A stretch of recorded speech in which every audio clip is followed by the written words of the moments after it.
The Museum of Science and Industry, yay! Normally it doesn't look like this, but this is the main hall. It's celebrating Christmas right now. They've got a bunch of Christmas trees decorated from countries all over the world. This is the Chinese one. It's not necessarily how that country celebrates Christmas, but representative of that country.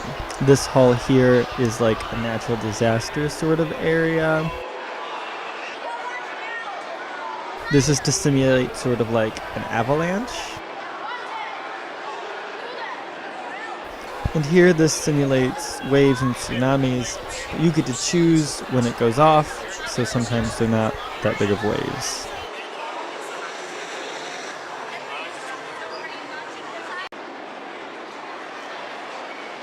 This is a giant Newton's cradle that I of course had to do as many balls as I could at once, because how can you not?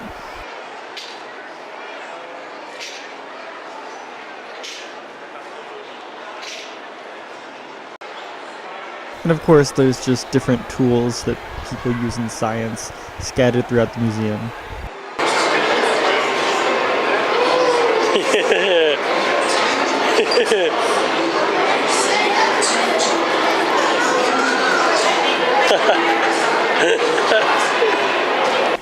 This here is magnetic fluid with some electric magnets. You can control the strength of the magnets and just play around with that. It was really fun. I would like to add that there's a lot of interactive stuff in this museum. There's also a lot of kids, so you'll have to wait your turn for the kids to finish with playing with it first. But it's worth waiting. This here is an interactive periodic table of elements. My boyfriend is a chemist, so I really wanted him to play with it.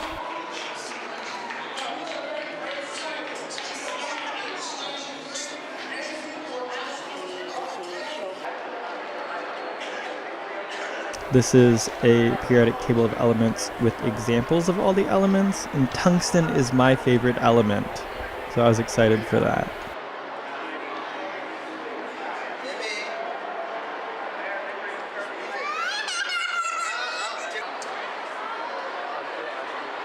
There are just different things throughout all this museum to look at.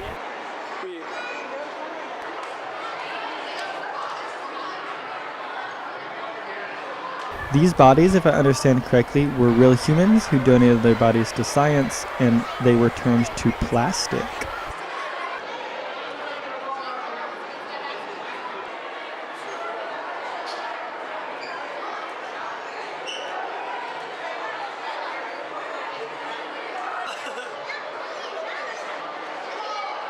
This here is a game to move the ball with your mind, and I lost terribly.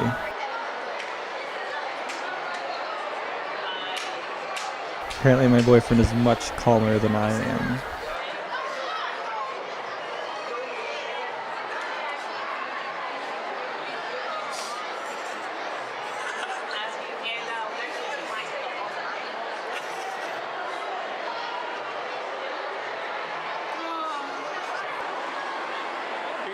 Here is a sort of model of Chicago, and in it you can find really cool hidden Easter eggs. And here are some baby chicks that were just recently hatched, or eggs waiting to hatch. And here they are, a little bit older, not as dirty looking. Here's a German U-boat from World War II that was captured. And here's the space travel area. Again, a lot of different examples and pictures and things that were used in space travel. More interactive things to play with. It's like a little rover thing.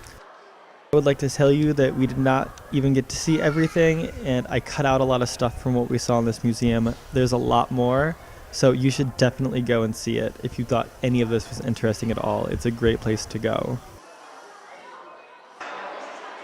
So we hope that you get to go and have fun like we did.